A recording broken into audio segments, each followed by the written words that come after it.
तो अब एक और फंक्शन देखते हैं, मॉडुलस फंक्शन। और इसी फंक्शन को और किस नाम से हम बोलते हैं, एब्सोल्यूट वैल्यू फंक्शन, है ना। एब्सोल्यूट वैल्यू फंक्शन क्यों बोलते हैं ये भी अभी क्लियर हो जाएगा। तो मॉडुलस फंक्शन को किस तरह से रिप्रेजेंट करते हैं अपन, y is equal to F X is equal to, है ना, x की वैल्यू हम डाल रहे हैं दो वर्टिकल लाइन्स के बीच में, और इसको हम किस तरह से बोलते हैं, y is equal to modulus x। ठीक है, किसी भी नंबर को मॉडुलस में डालने का नेट इम्पैक्ट ये होता है कि जब मॉडुलस हट जाएगा तो केवल पॉजिटिव वैल्यू रह जाती है। क्या मतलब निकला कि जैसे मॉड 3, इसकी वैल्यू मॉडुलस के बिना यदि हम लिखेंगे तो क्या लिखेंगे, 3, है ना। पॉजिटिव वैल्यू थी तो पॉजिटिव की पॉजिटिव वैल्यू रह गई। और यदि मॉड में वैल्यू है -3 और इसको हम मॉडुलस को हटा करके लिखेंगे तो क्या वैल्यू रह जाएगी, केवल पॉजिटिव 3 वैल्यू रह जाएगी, ये माइनस हट जाएगा यहाँ से।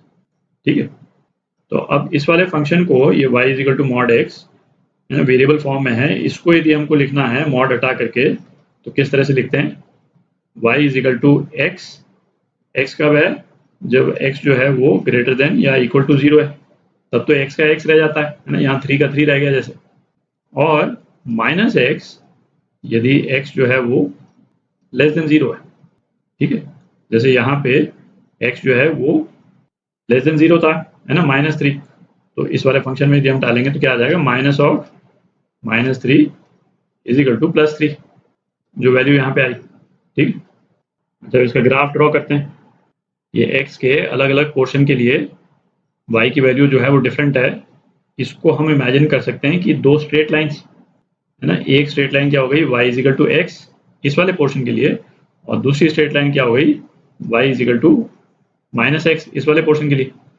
तो y is equal to x जो है उसको हम ड्रॉ करेंगे तो इस तरह से ड्रॉ हो जाएगा, x इज इक्वल टू 0 भी, है ना, इसी का पार्ट है।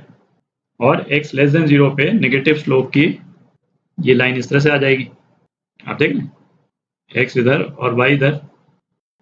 लेस देन 0 कोई वैल्यू नहीं है ना, सारी वैल्यूज जो है पॉजिटिव हैं, पॉजिटिव y डायरेक्शन में ही इसकी सारी वैल्यूज आ रही। डोमेन, इस फंक्शन का डोमेन जो है वो क्या हो जाएगा, x की वैल्यू पे कोई रिस्ट्रिक्शन तो है नहीं, तो ऑल रियल वैल्यूज। ठीक, और रेंज जो है इस फंक्शन का क्या हो जाएगा, 0, है ना, स्क्वायर ब्रैकेट्स 0 इंक्लूडेड है, 0 से इन्फिनिटी। ठीक है, अच्छा यदि हमारे पास में फंक्शन है y is equal to mod x-1, ठीक है, इसको हमको ड्रॉ करना है और डोमेन और रेंज निकालना है।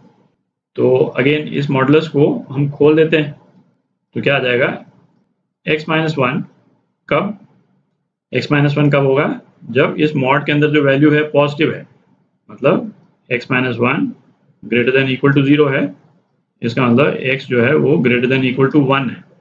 ठीक है, और ये x-1 ये कब हो जाएगा, ये -x-1 हो जाएगा, किस केस में, जब x-1 जो है वो लेस देन 0 है। ठीक है, ताकि बेसिकली पॉजिटिव वैल्यूज आ जाए यहाँ पे। तो इसका मतलब क्या हो गया कि x जो है वो लेस देन 1 है। ठीक, इसको अपन क्या लिख सकते हैं, -x + 1 इस तरह से लिख सकते हैं। अब इसका ग्राफ यदि हम ड्रॉ करेंगे तो x इज इक्वल टू 1 या 1 से ज़्यादा पे, ये सपोज ये पॉइंट 1 है, 1 या 1 से ज़्यादा पे तो ये वाली इक्वेशन है x-1 जिसका स्लोप पॉजिटिव है, तो ये इस तरह से हो जाएगी। और x लेस देन 1 के लिए, x लेस देन 1, है ना, इस वाले पोर्शन के लिए ये वाली स्ट्रेट लाइन की इक्वेशन हो जाएगी जिसका स्लोप नेगेटिव है, तो ये वाला पोर्शन जो है वो कुछ इस टाइप से हो जाएगा। ठीक है, अच्छा अगेन डोमेन और रेंज पे तो कोई फर्क नहीं पड़ रहा, केवल यही ग्राफ उठ करके थोड़ा सा आगे आ गया, डोमेन ऑल रियल नंबर्स और रेंज जो है वो 0 से इन्फिनिटी, है ना, सेम ही है। और एग्जांपल देखते हैं, एक और एग्जांपल देखते हैं, y is equal to mod of x-3 + 2। ठीक है, तो पहला काम तो हम ये करें कि इस मॉड को खोल देते हैं, तो y जो है वो क्या हो जाएगा, x-3 + 2, और ये किस वाले पोर्शन के लिए हो जाएगा कि ये मॉड की वैल्यू जो है वो पॉजिटिव रहे, यहाँ पे +2 है, -2 है, -5 है, उससे फर्क नहीं पड़ता है, ये जो है वो पॉजिटिव रहना चाहिए। और ये वाला पोर्शन पॉजिटिव कब है, x की value greater than equal to 3 के लिए, पॉजिटिव हो या 0 हो। ठीक है, और ये क्या हो जाएगा, minus of x minus 3 plus 2 यदि x जो है वो लेस देन 3 है, ठीक है। और इसको हम क्या लिख सकते हैं, माइनस एक्स प्लस 3 प्लस 2, है ना, माइनस एक्स प्लस 5 हो गया ये, ठीक। अब इसका ग्राफ ड्रॉ करते हैं।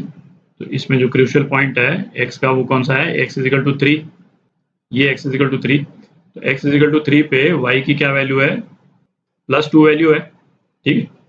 और ये स्ट्रेट लाइन क्या हो जाएगी, x माइनस 1 हो जाएगी ये स्ट्रेट लाइन, ठीक है। और इसका स्लोप क्या है, 45 डिग्री। तो इस तरह से ग्राफ बन जाएगा, ठीक। और x लेस देन 3 के लिए ये क्या हो जाएगा, माइनस एक्स प्लस 5, ठीक है। ये वाली स्ट्रेट लाइन इसका स्लोप है ना नेगेटिव है, तो ये इस टाइप से बन जाएगी, ठीक है। इस वाले केस में देखें y की जो मिनिमम वैल्यू है वो क्या आ रही है, 2 आ रही है, ठीक है। ये मॉड की मिनिमम वैल्यू क्या होती है, मॉड की मिनिमम वैल्यू तो 0 ही होती है। तो ये वाला जो पोर्शन है इसकी मिनिमम वैल्यू क्या है, 0 है। तो y की मिनिमम वैल्यू क्या रहेगी, 2 हो जाएगी, ठीक है। 2 है ये वाला पॉइंट 32। तो इसकी डोमेन और रेंज, डोमेन जो है वो क्या हो जाएगी, ऑल रियल नंबर्स, ठीक है। डोमेन x की वैल्यू पे तो कोई रिस्ट्रिक्शन नहीं है। और रेंज जो है वो क्या हो जाएगी, 2 से लेकर के इन्फिनिटी, 2 से इन्फिनिटी, ठीक है। ये मैं ऑल रियल लिख देता हूँ, है ना। ऑल रियल की जगह आप चाहें तो ये भी लिख सकते हैं, minus infinity to infinity open bracket, ठीक।